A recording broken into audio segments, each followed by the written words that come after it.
So then, yesterday we took a look at the West power rankings that I've come up with. Again, this is all my opinion, so keep an eye on that. And that was recorded just before the announcement of XE's, well, sort of temporary retirement. It's a temporary retirement, right?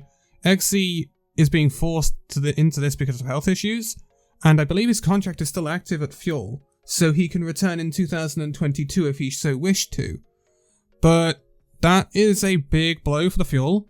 In terms of, well, they just don't have a hit scan specialist anymore.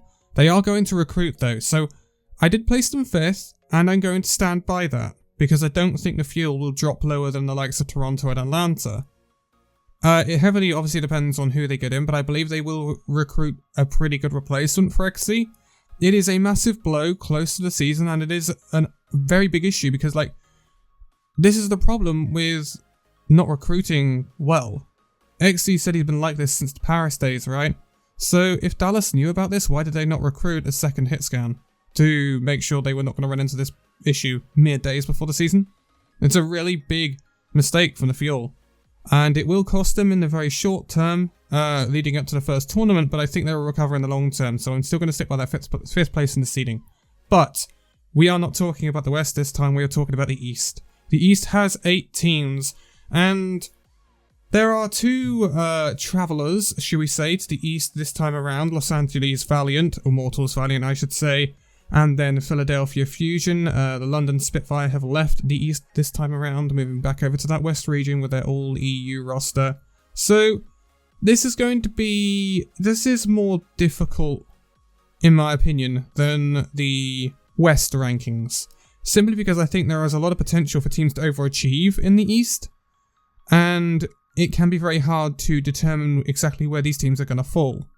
So, number 8 is not hard to call whatsoever. This is the Los Angeles Valiant. Why is it the Los Angeles Valiant, or the Immortals Valiant? We should call them the Immortals Valiant, but I have to call them by their official name. Well, it's not hard to tell why they are going to be 8th in these power rankings, because they're literally the worst team in the league. They would probably be worse than Vancouver. They are playing people in off positions. High B is playing main support when he has played off-tank pretty much his entire career. That makes no sense. They have NVM, who's a main tank, that retired in late December 2018.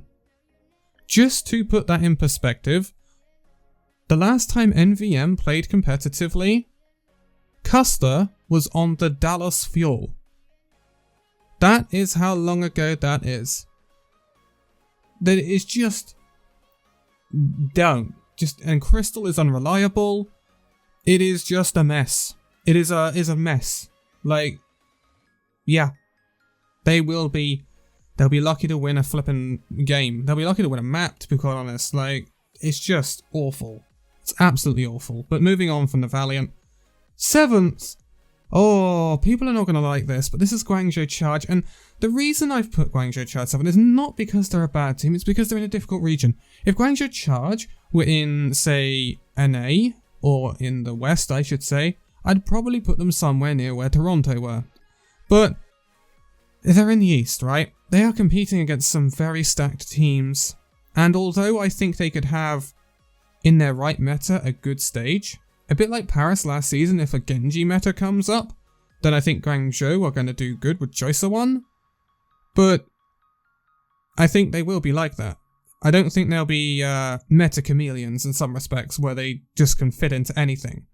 And although they have a good flex support, Mandu is just going to be there. Their main tanks are Ryu and Jihan. Again, they're just there. They're nothing massive. Krong is great, obviously. Choice of 1 by Kaylee and Eileen, they'll be good, but they're up against significantly good opposition, right? So I don't think the Guangzhou Charge are going to be able to stand out too much this season. I may be wrong. This power rankings for the East are incredibly hard to do. There are a lot of different opinions flying around. These are just mine. But again, I could have easily put Guangzhou 5th. Something like that. But these teams are really tightly matched, because in 6th I'm giving New York Excelsior the benefit of the doubt over Guangzhou. They could be swapped either way. The thing is with New York Excelsior, is I like the little bit of experience it's got alongside the inexperience. New York could be very much like London were last season and completely flop. However, I think they've done it in a better way than London did last season. They have better coaching and they have Jonak. Incredible flex support. And he will be the more leadership figure this time around. He's taken over the captaincy from Sabayobi, who's obviously not there anymore. Friday, main support. Friday's not great. But again, it's like he'll be okay. He's not gonna set the world alight. He's no Lee Jae-gon, that's for sure. And he's not gonna be able to keep up the likes of Animo, Seoul Dynasty. So there's definitely that. But again, he's not gonna be atrocious. So I'm gonna give the benefit of the doubt here and just push forward with this. Yapung and Bianca, I think, will be a nice stable tank line. But it's going to suffer against very good tank lines on other teams in the East. Again, New York, very similar to Guangzhou. They are two very similar teams this season, in my opinion. Two teams with a lot of potential, but probably not going to realise it in 2021.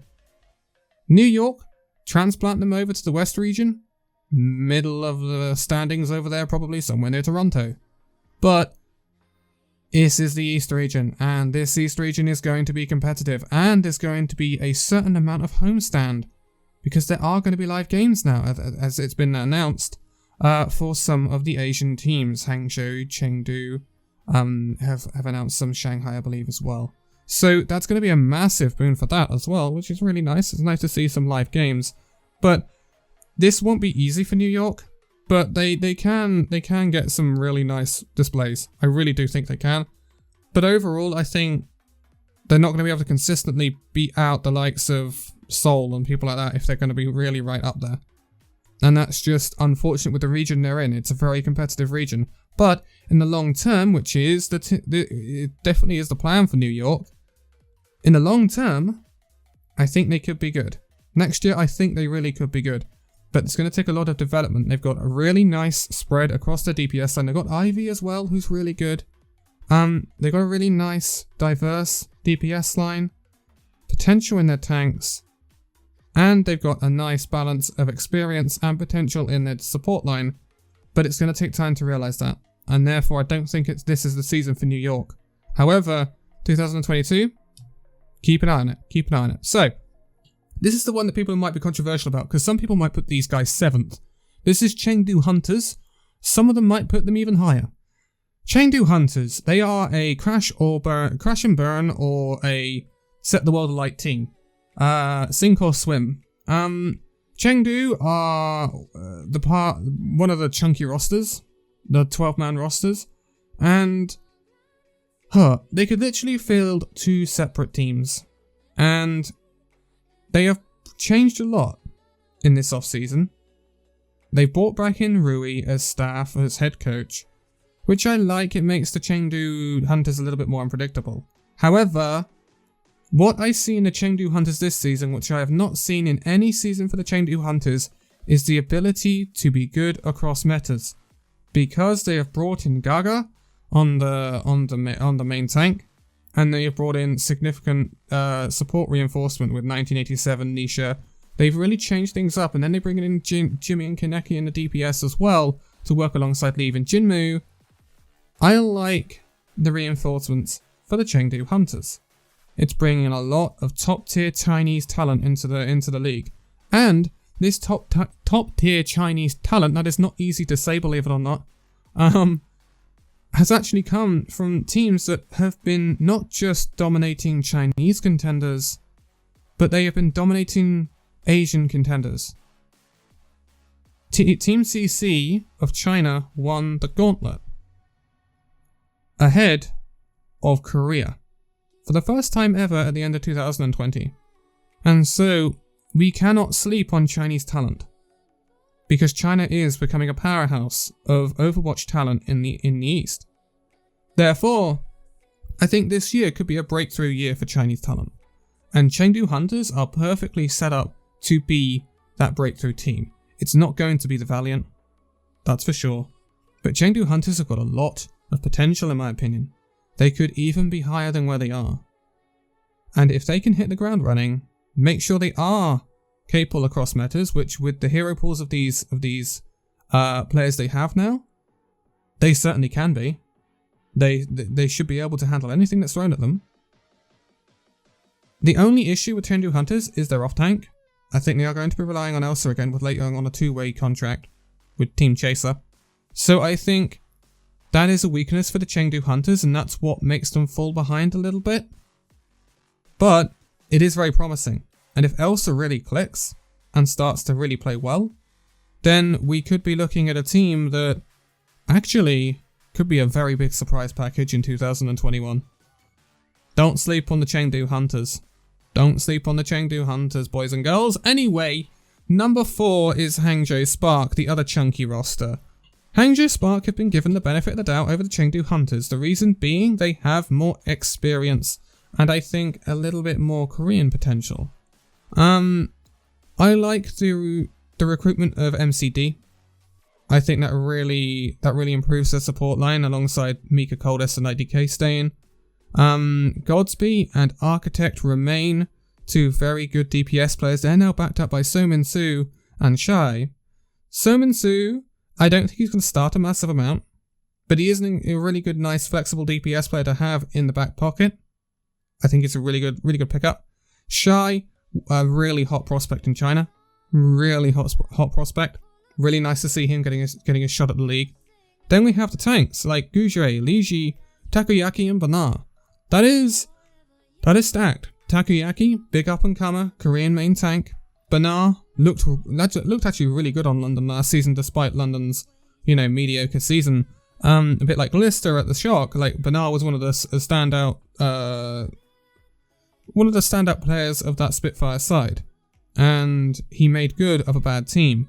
So I think he's very deserving of a place in the league still. Gujue is still a top tier main tank, great Winston player, like really good Winston player, and we are in a meta right now which Winston really does do well in. And then there's Liji. Liji, massive, up and coming Chinese off tank. Like, he's got a lot of potential.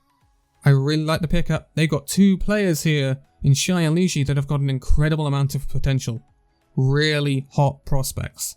So, if it clicks for the Spark, again, much like the Chengdu Hunters, they could overachieve. They could be up there and challenging the very best, right? But it's got to click. And very often with the Spark, it takes a long while to get going. And it could be the similar scene for 2021. And if it is, it's gonna make them suffer. They can be better in the later season, but it means they are going to end up middle of the rankings-ish because they had a slow start to the season. And that's what I think might happen again for the Hangzhou Spark. Doesn't mean they're not a team to fear, because I think they could take a series off of anyone on their day. But it has to be on their day. And that's the issue. They can't do it consistently like the likes of Shanghai Dragons. So, moving on to number 3. This is going to be Seoul Dynasty. Seoul Dynasty? What to do with Seoul? I don't trust Seoul. I never have trust Seoul. After last season, they finished 11th. They had no reason to finish 11th. They were better than 11th place in the overall standings, but they finished there because they didn't take the regular season seriously enough. And they dropped silly matches that they shouldn't have dropped. Simple as that. And then they turned it on when it came to the tournaments.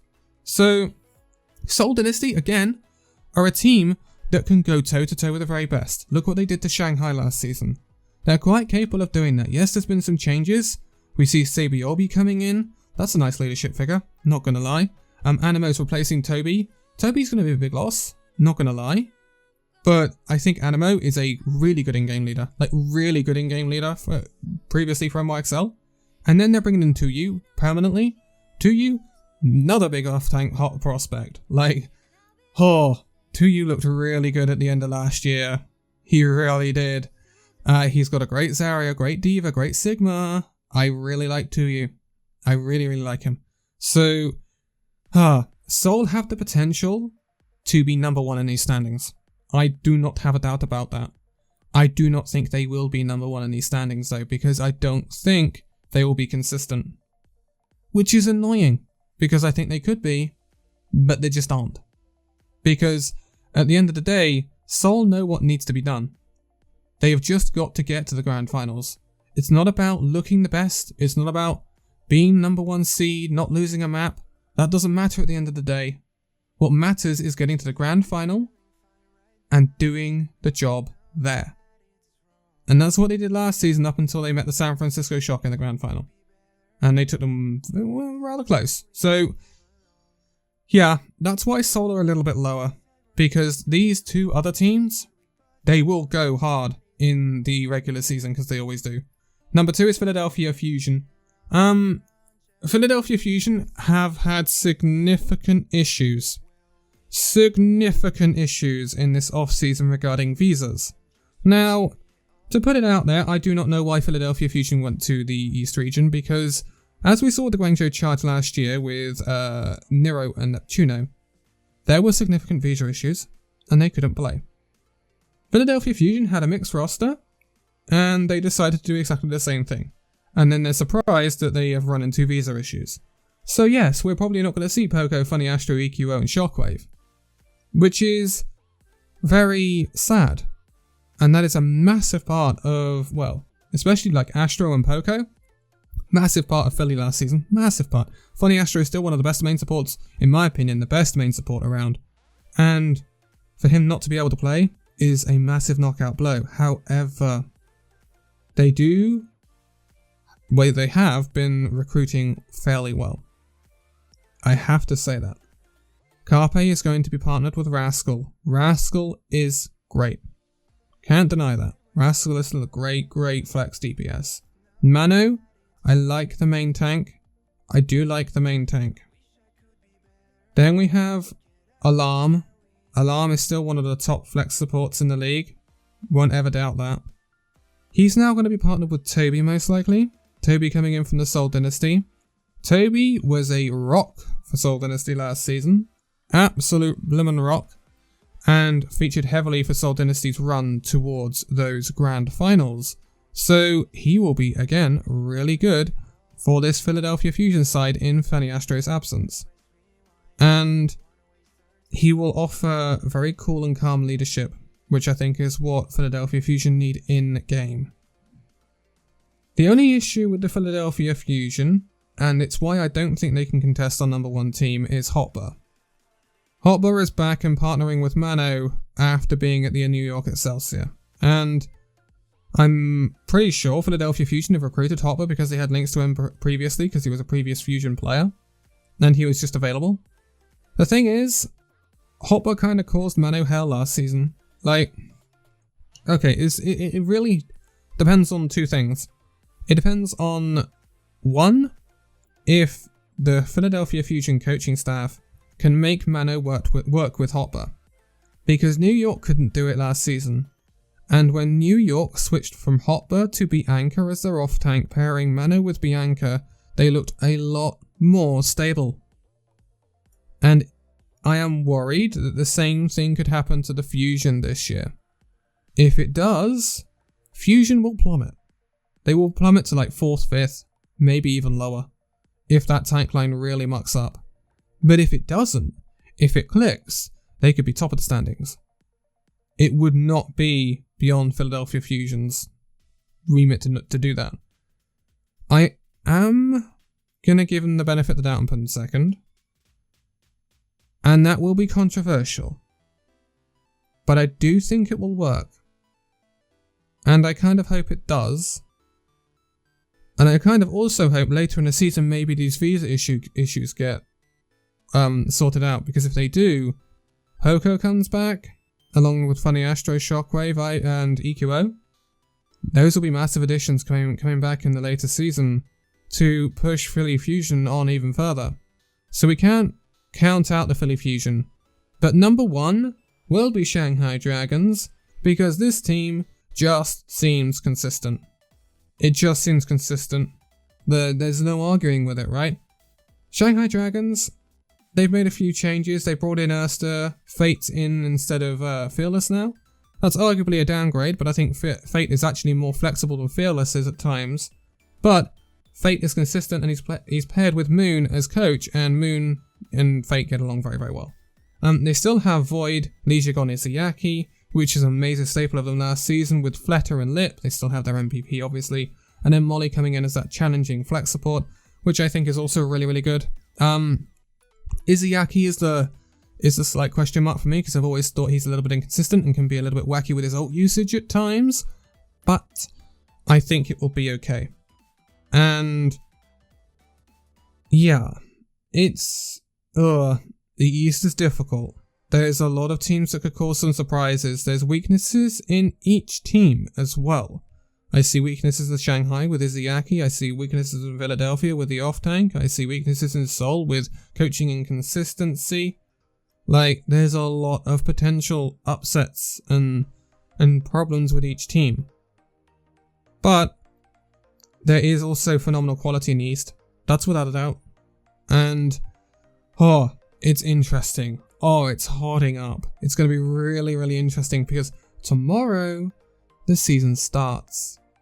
So, oh boy, get strapped in because it's going to be one hell of a ride, that's for sure. I will be back with more videos before then though, so make sure you turn that bell on, make sure you subscribe to not miss out on them. The links in the video description are for the social media for Illusion Gaming and myself. Follow all those to make sure you keep up to date with everything that's going on. Join the Discord server because I do have my power rankings uploaded to there as well, and there is a lot of discussion going on in there. There'll be watch parties most likely and everything else, but I will be leaving it here for this one. So thank you guys so much for watching this video. If you'd like to give a like, subscribe if you're new, and I'll see you in the next video. See you then.